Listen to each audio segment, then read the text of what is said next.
My learned colleague has dealt with the evidence. I will start off first with the state witness, Mr. Nkumalo. This is the witness who came to testify about the weather station. Now, what is consistent about his testimony is the following. It is now common cause that it was raining on that particular day. 3.6 kilometers away from where this point of impact happened.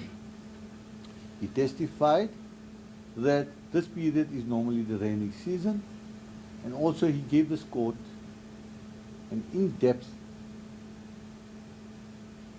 analysis of cloud formation and thunderstorms. The witnesses who came to testify indicated that when they left four ways, it started drizzling, it increased. Right up to the last witness, Mr. Johannes van Lochenberg, who testified at 12 o'clock, it was still raining. So you have the consistency on that particular day. That evening, there was continuous rain for a long time. The second witness, Mr. Cronje from Porsche. It is indeed so that he indicated that he went through a puddle of water, standing water, at the speed of 70 to 80 kilometers, and his car did not spin. It was still straight. Yes, it is indeed so that the two scenarios are totally different.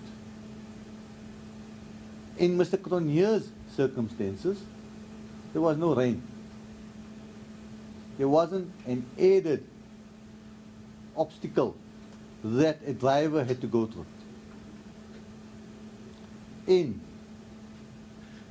Mr. Zuma's case, it is now common cause, and my learned colleague has been arguing all along, it was heavy rain. So we can accept on that particular day, it was pouring. Now we go further. The next witness, Mr. Dlamini. Mr. Dlamini, it's a fact before this court, he did not see the accident. Mr. Dlamini's recollection of the day of the events is also that of a poor quality. But what did Mr. Dlamini say? And what is he being consistent about? He was traveling on the second lane or the third lane from the right. We have had the opportunity to look at the photographs before this court. That particular photograph on top gives you a clear indication that if it was raining heavy, where would the water be? It would have been on the extreme left-hand lane. Mr. Zuma in this circumstances was in the extreme right-hand lane. Now, as we go further, my learned colleague has placed on record that the taxi driver indicated that Mrs. Marikane did not inform him. The record, Your Worship, states that he did hear her saying that watch out for that car. And we can play back the record, Your Worship, it's there. The only person who said that she did not hear Ms. Marikana is today's witness, Ms. Nslagise. Only person. Now, this case rested on mainly two witnesses. One, Matron Marikana. Two, Mr. van Lochenberg. Matron Marikana is a 74-year-old lady who testified yesterday.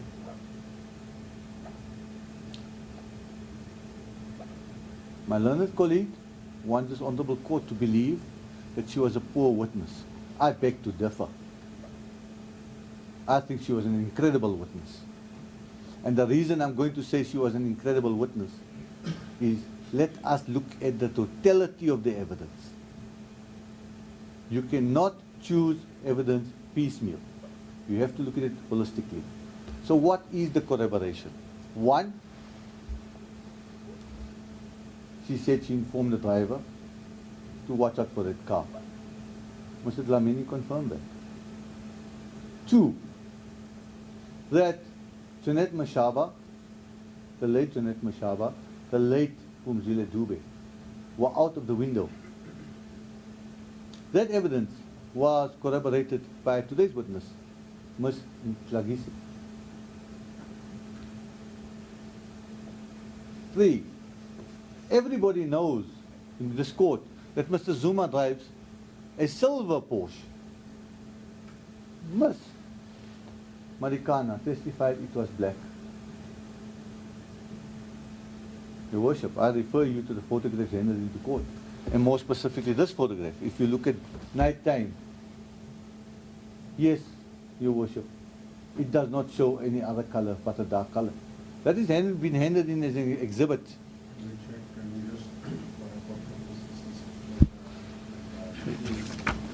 If I have a moment, Your Worship, I'll tell you.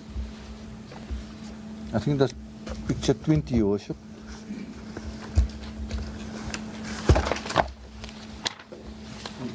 We can start off 16, Your Worship.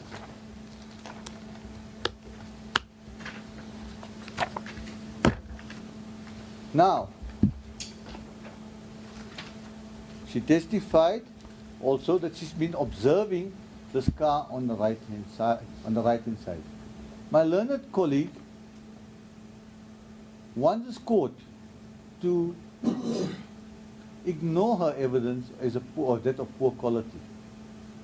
Now, the question that he put to her, why were you looking at the right and the back? And what was the answer? She said, there are no curtains. Irrelevant point. But what is crucial of the answer thereafter was, you have to keep on looking at the signs. That was her words. I keep on looking out, because if a taxi passes your stop, they won't stop for you. What inference in terms of R versus Blom can you draw from that? One, you have a person looking for a stop where they need to jump off. That, you can't draw that inference, because in line with that answer. Now, my learned colleague says she refused to answer further cross-examination. But subsequent to that, he asked questions and she answered. She did not point blank refuse to answer the questions. Neither did my learned colleague ask the court to intervene, to tell the witness to answer. So that argument is flawed in law, Your Worship. In terms of state Msimango, the only time a court cannot take evidence into consideration is if no cross-examination is started, because the defense has the right to cross-examine. In this case, she was being cross-examined. Now, when Ms. Madikana testified that she was looking right, she seen this car on the right-hand side at the barrier, then turning and coming towards the car. What was my learned colleague's response to that submission? Mr. Dlamini did not say so.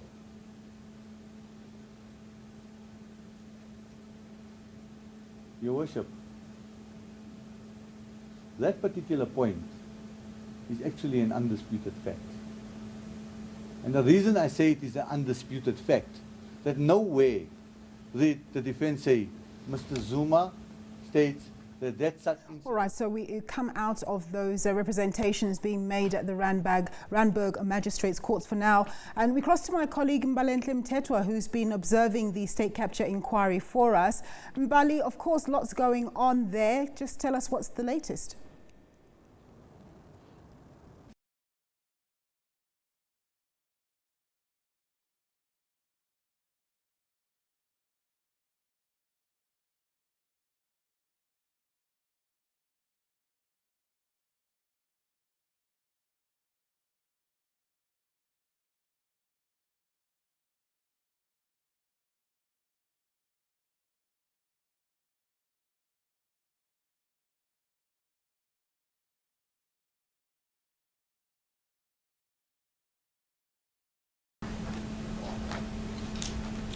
Now, We have had looked at the photographs in detail, and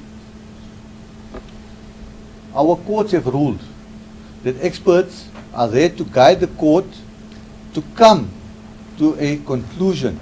However, their evidence does not take away the common sense and what the court sees in applying its mind. So let us look at the evidence. We have on the right, in front of Mr. Zuma's car, we have damages. We can see with our naked eyes, there are white marks. We can see with our naked eye the damages to the combi. You cannot dispute the fact that Mr. Zuma's car is a tainted car, and at the time he was spinning.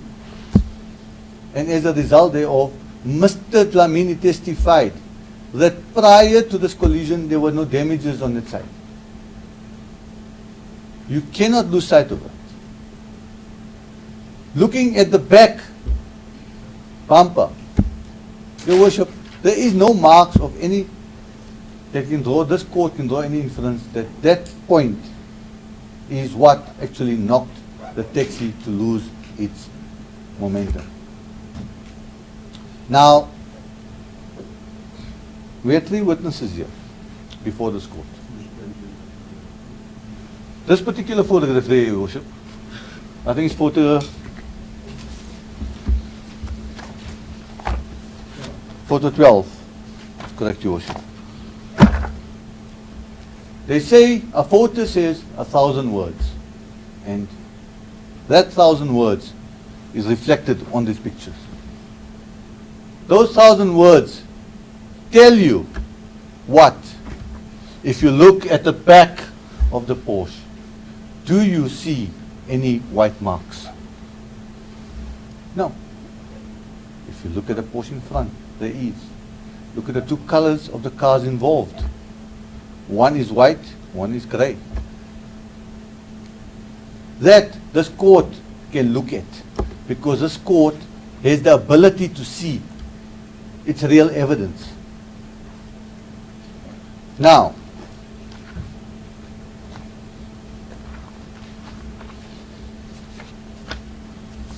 my learned colleague, I will just refer this court. In R. Bernardo, 1960, Volume 3, SA 552A.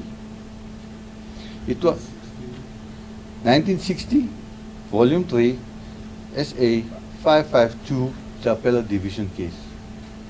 It was held that the sanctity of human life requires to be emphasized whenever a person is unlawfully killed. Drivers of motor vehicles must again and again be reminded that they are in control of an instrument that takes a dreadful toll on life on the highways. That is our starting point. This is an instrument that can kill. What is the duty of the driver? What has this court managed to establish that took place on the 1st of February 2014? We have managed to establish there was heavy rain. We have managed to establish that Mr. Dlamini indicated that his visibility was only 3 to 4 cars ahead. My learned colleague did the mathematics, roughly came to about 12, 13 meters or more. The distance in which the witnesses testified concerning covering of speed, it's not sufficient to have avoided any sudden emergency. That is what was put to the witness. They worked out how many meters, especially to Mr. van Lochenberg. We go further. It goes further on saying, Your Worship, in Goodyer v. South African Mutual Fire and General Insurance Company Limited, 1979-4, SA 301, in brackets W, and 1979-4, SA at page 301. It deals with the doctrine of sudden emergency. When dealing with negligence at paragraph 4, negligence is conduct which involves an unreasonable risk of harm to others. It is the failure in given circumstances to exercise the degree of care which the circumstances on the occasion demand. Emphasis on the occasion that demands. There must be, of course, be a legal duty to exercise care.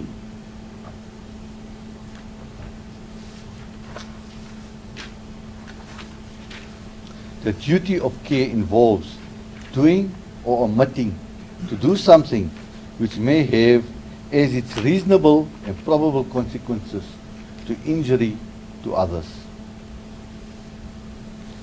In Hammer versus another and Nunes, 1976, paragraph 2, subsection SA 785, the decision, it stated, when a motorist is traveling in wet and slippery conditions, he has a duty to take special care to regulate his speed and to drive in such a way as not to involve himself in a skid. You can go further, Your Worship.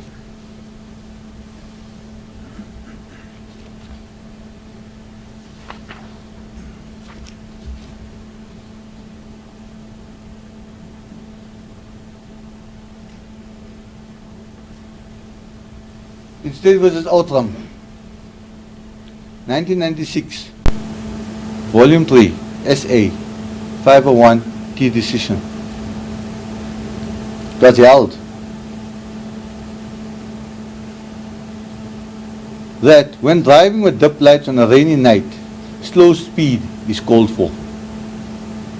The test that needs to be applied when a decision is to be taken ought to be A. Did the driver drive in a manner other than that which a reasonable man would have driven in the proved circumstances? Now let's deal with that. We have testimony of Mr. Dlamini, who has indicated there were times when he had to slow down based on the conditions. It goes further. If so, did the manner in which he drove constitute a departure from the reasonable man's conduct to such an extent that it constituted or may have constituted a real danger to the safety of others? Further, in keeping a proper lookout means more than looking straight ahead. It includes an awareness of what is happening in one's immediate vicinity. That's what the law is, Your Worship, on negligence. That is what the law expects you to deal with. Now, my learned colleague gave a section 115 explanation.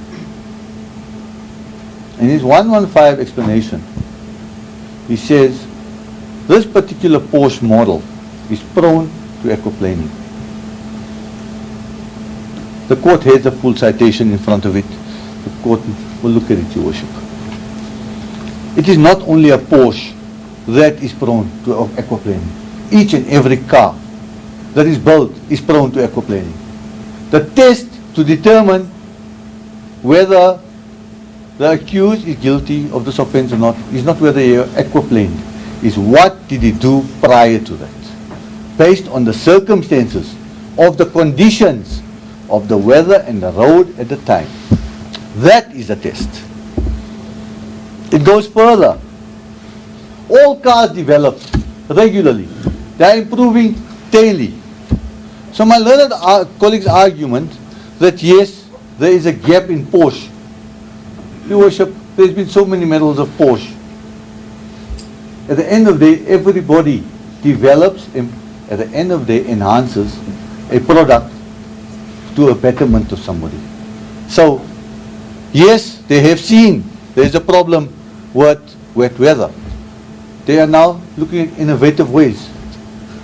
Grateful to them, it will reduce deaths on the road. But currently, as we are here now, even though they come with wet mode, and whether they come with anything else, it does not remove the duty of the driver. At the end of the day, that human being behind the steering wheel is in control of how he behaves on the road. No mechanisms and no machinery can control the force of God. It has never been before, it will never be. We can only find ways to reduce it. And as we go by, 20 years ago, there was no ABS brakes. Now we have ABS brakes. This car is unique. It might not have been able to work at the time, whether it did or not, but it has got safety features more than any other car. I don't think Mr. Helens made a joke to say, I drive a Toyota. All those features, I'm sure, is not in this Toyota. But you can draw the resemblance. You can see that dealing with, when you deal with the circumstances, Your Worship, like in R versus Bernardo, it is stated that this is an instrument that can take lives. There is a duty on you, a duty to act responsibly, and moreover, taking the factors that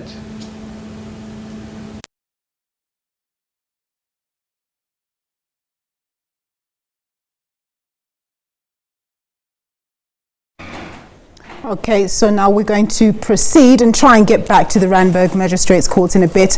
Lawrence Malazi of Kilimanjaro Capital took to the stand at the PIC Commission of Inquiry this morning. He recalled what he called a painful decision the company had to make to partner with Saku. Admissions and Section 115. The law is specific on that, and I will just send a copy to my learned colleagues, Your Worship. These are cases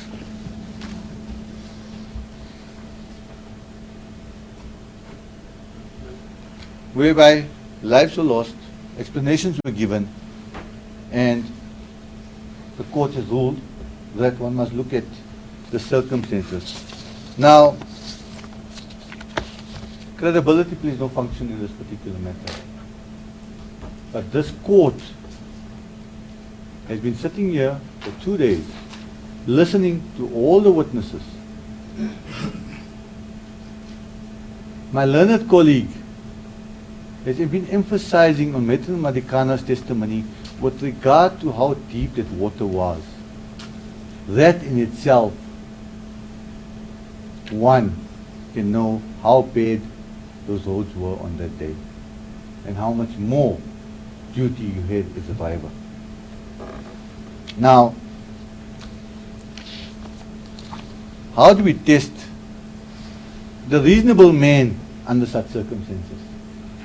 This is a very unique case because every day in courts, you don't normally have people appearing in the courts on a Porsche.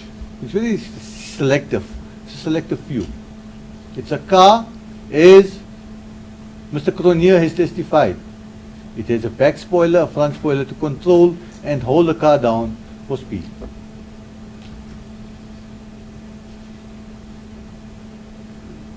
So now, do we look at Mr. Zuma and see what type of test is he answerable to? Is it a reasonable man test, or is it a much more stringent test? That might be bizarre in arguing right now. But the issue is, the law says, and R versus Patel, I don't have the citation with me right now, Your Worship, says this is a subjective test. It's negligence, it's a subjective test. What would you have done in that circumstance? Objective facts based on subjective reasoning. However, be that is made, what are the objective facts before this court? It was raining, the driver had to slow down. Matron Marikana, if one looks at the evidence in totality, She's the only one that has seen this accident, and she's been consistent. It is my submission, Your Worship, that when coming to deciding whether the court should grant a 174 or not, it is my submission that based on the evidence before this court, there is a case for Mr. Zuma to answer to. Thank you, Your Worship. Is there anything further that this court would like me to address? I just want to ask, as I understand the defense argument, the defense argument is that despite what Ms. McCann said, it still does not explain the behavior of the central, that does not be Your Worship, the case laws are specific. It is a fact, and there is, we cannot dispute it, that Mr. Zuma went to a puddle. But what was the condition prior to that? What test do you have to relate to, take in those circumstances into consideration? Now, Mr. van Lochenberg, as well as my learned colleague were the expert, tried to give an indication of speed. Was it, at that particular stage, the way it was ready, would a reasonable driver would have considered that as a safe speed? Knowing that Mr. Zuma is on the right in line, and the most important aspect, and this is the most crucial aspect on the point, Mr. van Lochenberg testified that that was the last drain before the collision. My learned colleague was raising the issue concerning of the water building up. The drainage could not handle it. It's not a dispute, it was heavy rain. Would that have not been the perfect place for Mr. Zuma to have aquaplaned, looking at the force of the water? That the court should not lose sight of, as it pleases the court. Your Worship, I repeat the argument that I made with regard to Ms. Mdakane. The objective facts belie her version. I'm quoting from my learned friend Mr. Joubert's notes. I put the full version of Mr. Duduzane Zuma to her, and I asked her to comment, and she said she cannot dispute the accuracy of that version. If you take that together with the matter that I dealt with immediately after lunch, the experts agree more or less the same speed. I simply don't follow my learned friend's argument, hopefully not for lack of brain power, when he points to the back damage and I don't know what he's saying, that the back hit the combi. It's wild speculation. Mr. van Lochenberg doesn't say that. The front hit. Yes. Well, his argument is yeah. This is with the naked eye we can see that the car came out with that white color, which is the color of But of course, that's what he said. the Porsche collided with a combi. That's one thing that's common cause. But that, He's saying at the back. let me make two propositions. One, there is no basis to say high at the back, because it doesn't follow. The Porsche is low and the combi is high. It simply doesn't follow. But secondly, Porsche was swimming. yeah, but that's the but what does it matter? What actually does it matter? The Porsche was swimming the way Porsches swim, and he was not required to know that he was driving a swimmer. That we've established. But what they haven't established is at what point, at what time was Mr. Zuma, as a reasonable driver, expected to foresee that there would be a puddle on a national highway? This is not some country road, on a national highway of such significance that driving at around 90 to 100, so the experts tell us, he would lose control of his vehicle. Where is that in the state's case? It's nowhere. And unless it's there, you can't speak of driving a vehicle is a dangerous occupation, you must guard for people's lives. Of course we feel sorry for Miss Pumzile Dube. the question is, where in the state's case have they shown that at a particular point we should have observed a puddle, or we should have appreciated that there was pooling on the highway, and that at that point we failed to reduce our speed from what speed to what speed? Mr. van Locherenberg tells us we don't know what speed is a safe speed for aquaplaning. 40, 50, 60, 70, 80, 90. He says you must reduce your speed. Okay? From what to be safe. And add to that, you've got a swimmer. Not an ordinary car. Not my Toyota. But a car that has been shown unexpectedly because of an incident in Austria and further research that it's got a defect. This is not the slow advance from ordinary braking to ABS braking. This was an acknowledged defect. I say again, defect, failing in a Porsche, which had to be rectified in later models. Are you prepared to give it in such strong terms? Because then I'm suggesting that it's a matter for recall of this guy. I'm just the propensity to aquaplane accept. In the terms that we are now putting, I'm suggesting perhaps that this guy should be recalled. I'm suggesting that they had to tell Porsche drivers, as they did in these announcements that we put to the Porsche dealer, that there is this defect, and to introduce a counter mechanism to stop it from proceeding. But yes, they needed to tell people ab initio that this vehicle has a propensity to aquaplane more than other cars. So the damage is, Mr. Lotter believes, and will show if he has to give evidence, that it was that touch on the side. But does it really matter? Ms. Ndakane, I've described to you how my learned friend can never describe her to be an incredible witness. And it should not be suggested that I didn't try to cross-examine her on this. And it should not be suggested that I looked to you for help. You explained to her. Ms. Ndakane, you must answer the questions. And then I started again, and she says she's spoken to Mr. Baba, the prosecutor. She's answered his questions. I wasn't there. She's not answering my questions. That was her answer. And I was trying to tackle her on the very question of speed. But the accident cannot have happened the way she tried to describe it, because Mr. Shlamini described that he saw nothing in front. He was driving in front. He saw nothing on the right in front of him, such as she describes. He felt a bump at the back. So her version simply cannot be true.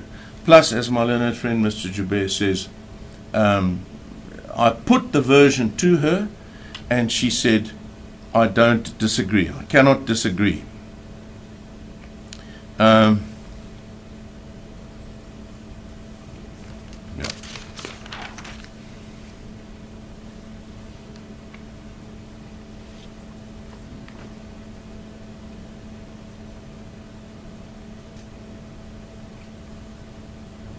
My learned friend says, you must expect a sudden emergency and be able to handle the sudden emergency. I'm not quite sure what he was saying. Is he saying that on a national highway where the speed limit is what it is, you have to expect pooling so as to reduce your speed to what? That's where his case fails. He firstly has not shown you on the primary level how the accident took place in the first place. And then secondly, he hasn't displaced what we put together as a defense, now looking at the objective facts. And that remains his ongoing problem. Let us imagine that we closed our case. Completely different test, of course, but we close our case. Well, what would you have, Your Worship? You'd have two cars traveling at night in rain. One car inexplicably hits the other car. And therefore, what? The other car must have been driving negligently. No such evidence. The pool of water was not there. Every indication is that it was there. How deep was the pool of water? How rapidly did it arrive? How quickly, traveling at the normal speeds that both of them say they were traveling? And there's great importance. Lamini said he was traveling the right speed for those conditions. And the expert evidence say they were traveling the same speed. How quickly would you have seen this pool of water, of what depth and of what dimension? State has no answer to that question. At what speed would you have been safe had you been expected to expect a pool of water on a national highway? The state has no answer to that question. Mr. Nokia says, had we been doing 70, as he was, he aquaplaned. He was lucky enough to stay straight, but he could perhaps not have stayed straight. So I'm testing it, even if we close our case, which I'm not threatening to do, where is this prima facie case that we have to answer? So what pool of water should have been seen, when, and what speed should we have been doing in order to have avoided it? That, my learned friend Mr. Barber has not answered.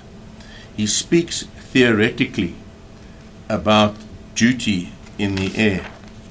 So, Your Worship, those analysing my learned friend's response, it comes back to the failure on the primary level and the secondary level, as we've suggested.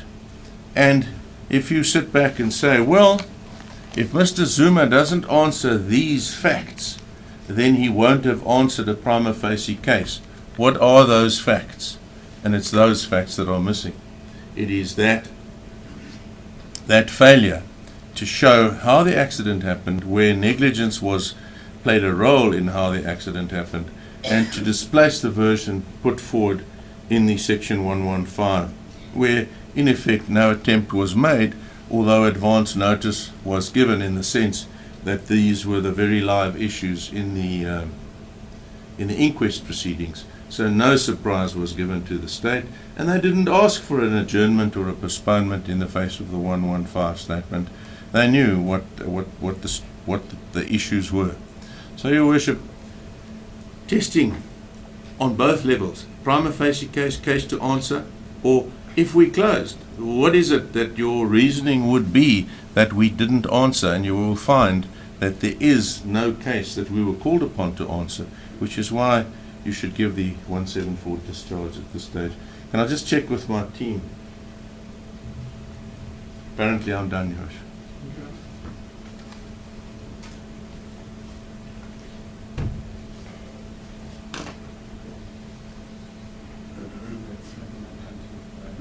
That's correct, Your Worship.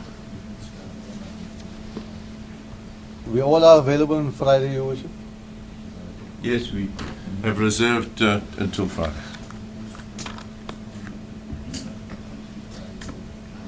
For judgment on the discharge. As the court pleases.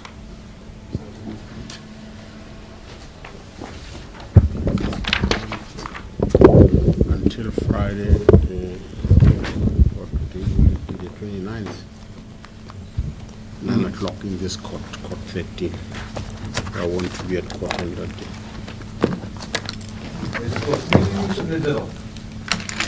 Gents? All right.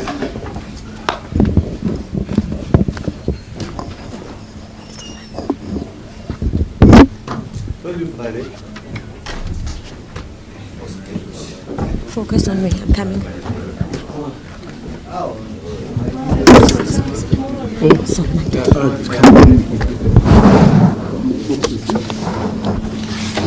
We're done.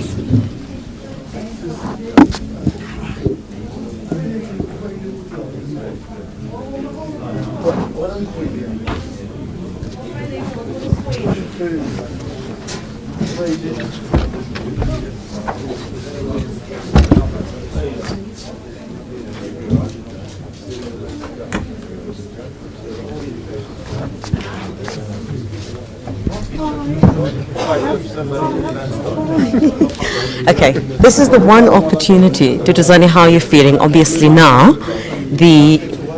over the discharge, what are you hoping for? You're hoping for the best. Just hoping for the best.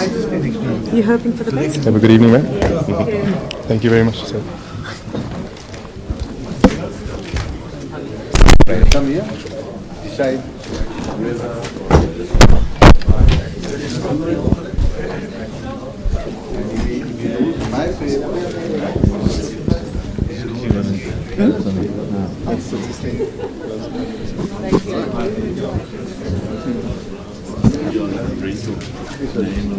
Sorry, thanks.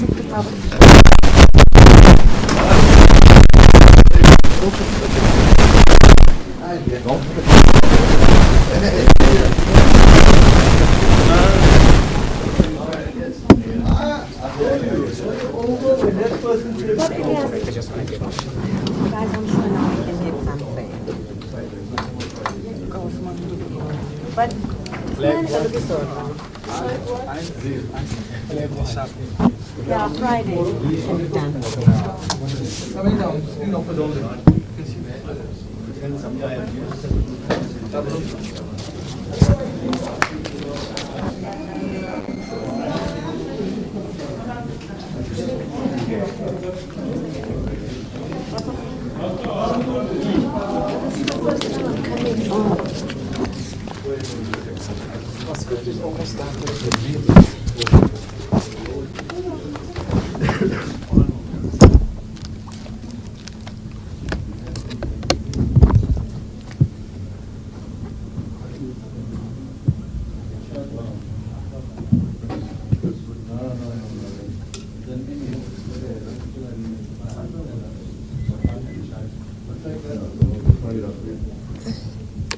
I think they'll want us to set up.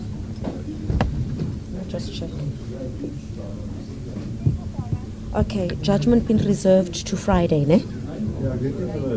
Yeah, on the application, ne? On the application for discharge.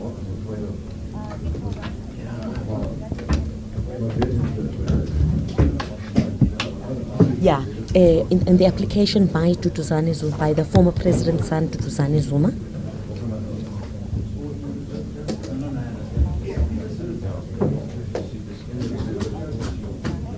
To have the culpable homicide charges against him dropped. Yes. What should I do, my darling? What's necessary? Okay.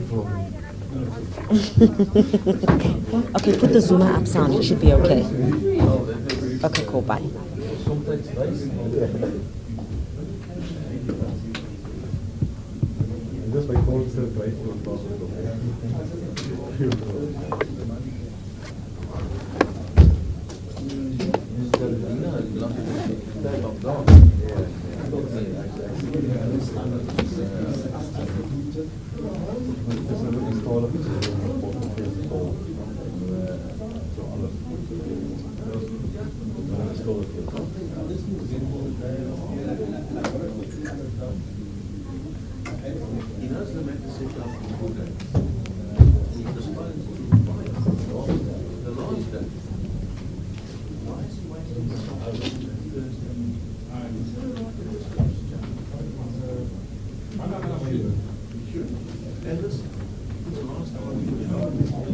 Hi, Mel. Hi, Maria.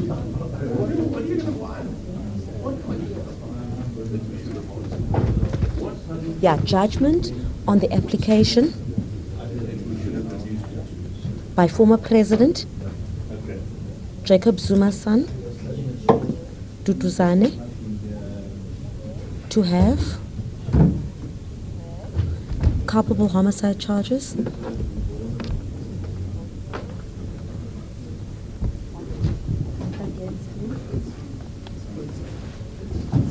dropped. Just leave that for me.